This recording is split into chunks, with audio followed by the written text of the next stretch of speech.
Britain లో breaking news చూస్తున్నాం. ఈ నెల 18న ఏపీ కేబినెట్ భేటీ ఉండబోతోంది. ఈ నెల 19 నుంచి ఏపీ అసెంబ్లీ సమావేశాలు ఉండే అవకాశం ఉంది. ఇవాళ రాత్రికి లేదా రేపు మంత్రులకు శాఖల కేటాయింపులు ఉండే అవకాశం ఉంది. సో మనం చూస్తూ ఉన్నాము. ఈ నెల 18న ఏపీ కేబినెట్ తొలి భేటీ జరగబోతోంది. 19 నుంచి కూడా ఏపీ అసెంబ్లీ సమావేశాలు ఉండే అవకాశం ఉంది. అయితే ఏపీలో మంత్రులకు శాఖల కేటాయింపుల విషయంలో ఇంకా సస్పెన్స్ అయితే కొనసాగుతోంది. అది ఈ రోజు నైట్ కానీ లేదా రేపు మార్నింగ్ కానీ ఈ శాఖల కేటాయింపులు అనేవి ఉండే అవకాశం ఉన్నట్టుగా తెలుస్తోంది.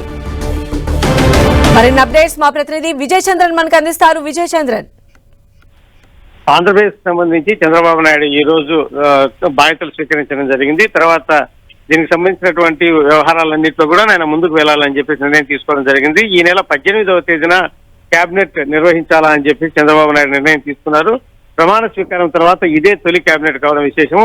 అయితే ఈ నెల 19వ తేదీ నుంచి కూడాను అసెంబ్లీ సమావేశాలు ప్రారంభం కావాల్సి ఉంటుంది. దీనికి సంబంధించిన నిర్ణయం కూడా చంద్రబాబు నాయుడు తీసుకున్నట్లుగా మనకు సమాచారం అందుతా ఉంది. అదే రోజు ప్రొటెం స్పీకర్ ఎంపిక జరుగుతుంది. తర్వాత ఎమ్మెల్యేల ప్రమాణ స్వీకారానికి సంబంధించినటువంటి కార్యక్రమం ఉంటుంది. కాబట్టి త్వరగా దీనికి సంబంధించినటువంటి అసెంబ్లీ సమావేశాలు ఏర్పాటు చేయాలని చెప్పేసి నిర్ణయం తీసుకోవడం జరిగింది. బడ్జెట్ ఆమోదం కోసం అసెంబ్లీ సమావేశాలు నిర్వహించే అవకాశం కూడా ఉంది. అయితే ఇది ఖచ్చితంగా చెప్పలేం కానీ దానికి సంబంధించిన బడ్జెట్ సమావేశాలకు సంబంధించిన నిర్ణయాలు కూడా తీసుకునేందుకు ఒక ఆలోచన అయితే కనుక చంద్రబాబు నాయుడు చేస్తా ఉన్నాడు. ఈ ల్యాండ్ టైటిలింగ్ యాక్ట్ రద్దు తదితర అంశాల మీద ఈ కేబినెట్ సమావేశం ఏదైతే ఉందో దాంట్లో చర్చించున్నారు. అంతేకాకుండా ఈ కీలకమైనటువంటి కొన్ని నిర్ణయాలు ప్రభుత్వం తీసుకొని ఉంది. ఏవైతే మార్పులు చేయాలనుకునే విషయాలు అయితేనేమి, తర్వాత చాలా విషయాల్లో ఒక చర్చను ప్రజల్లోనికి తీసుకువెళ్ళడం అయితేనేమి, వీటన్నిటినీ కూడాను ఒక అసెంబ్లీ వేదికగానే తీసుకెళ్లాలా అని చెప్పేసి చంద్రబాబు నాయుడు భావిస్తా ఉన్నాడు. తనకు అద్భుతమైనటువంటి విజయం అందించినటువంటి ఆంధ్రప్రదేశ్ ప్రజలకు తాను ఇచ్చిన హామీలు ఏవైతే ఉన్నాయో అవన్నీ కూడాను వీలైనంత త్వరగా అమలు చేసే దిశగా ముందుకు వెళ్తామని చెప్పేసి మంత్రులు కూడా ఇందాక మీడియా సమావేశంలో స్పష్టం చేయడం జరిగింది. దానికి సంబంధించిన వ్యవహారాలన్నింటి మీద కూడాను కేబినెట్ లో చర్చించే అవకాశం ఉంది. అయితే విజయ్ చంద్ర, మనం చూసాం ఇంకా అంటే శాఖల కేటాయింపుకు సంబంధించి ఎలాంటి క్లారిటీ కూడా రాలేదు. 18 నుంచి కేబినెట్ భేటీ ఉండబోతోంది. 19 నుంచే అసెంబ్లీ సెషన్స్ కూడా ఉంటున్నాయి అంటున్నారు. మరి ఈ రోజు నైట్కి ఏమైనా క్లారిటీ వచ్చే అవకాశం ఉంటుందా? ఏపీ సెషన్స్ లో మెయిన్ ఎజెండా ఏ రకంగా ఉండబోతుంది అనుకోవాలి?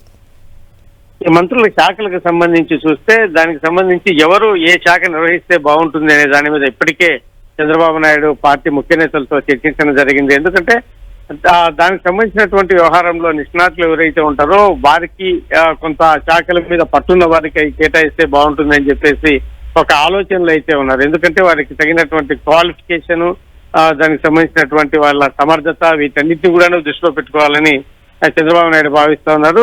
ఈ శాఖల కేటాయింపులో కూడాను కొంత అంటే ముఖ్యమైనటువంటి ఆర్థిక శాఖ అయితేనేమి, ఇండస్ట్రీస్ అయితేనేమి, ఎందుకంటే ఫారిన్ డెలిగేట్స్ తో మాట్లాడాల్సిన అవసరం ఉంటుంది. అంతేకాకుండా ఢిల్లీలో జరిగేటువంటి పలు కీలకమైనటువంటి సమావేశాల్లో కేంద్ర ప్రభుత్వ పెద్దలతో మాట్లాడడం అయితేనేమి, ఒప్పించడం అయితేనేమి, ఇటువంటి కీలకమైనటువంటి అంశాలు ఉంటాయి. దీనికి సంబంధించి సబ్జెక్ట్ మీద బాగా అవగాహన ఉన్నవారు, తర్వాత చదువులో కొంచెం ముందున్నవారు, కొంచెం చదువుకున్నవారు వీరికి ఈ కీలకమైన శాఖలు అప్పగించాల్సి ఉంటుంది. కాబట్టి అంతేకాకుండా కొన్ని శాఖలను జనసేనకి అయితేనేమి, బీజేపీకి కూడా ఇవ్వాల్సి ఉంటుంది. ఈ నేపథ్యంలో వారికి కేటాయించాల్సిన శాఖలు ఇవన్నీ కూడాను దాని మీద కసరత్తు చేయడం జరుగుతోంది. దానికి సంబంధించిన నిర్ణయం రేపటిలోగా తీసుకునే అవకాశం అయితే ఉంది.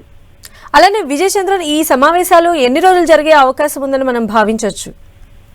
ఈ సమావేశాలను ఎక్కువ రోజులు నిర్వహించే అవకాశం ఏమాత్రం లేదని చెప్పచ్చు. ఎందుకంటే ప్రధానంగా ఈ సమావేశాలు పెట్టే ఉద్దేశము ప్రొటెం స్పీకర్ ఎంపిక చేసుకోవడము, తర్వాత స్పీకర్ ఎంపిక, ఆ తర్వాత ఈ ఎమ్మెల్యేల ప్రమాణ స్వీకారము, ఇవన్నీ చేయాల్సి ఉంటుంది. కాబట్టి వీటిని ప్రధానంగా ఎజెండాగా ఈ కార్యక్రమం ఉంటుంది, ఈ సమావేశాలు ఉంటాయి.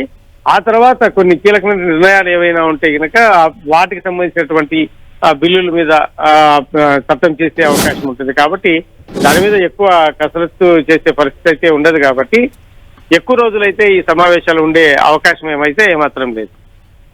రైట్ విజయ్ చంద్రన్.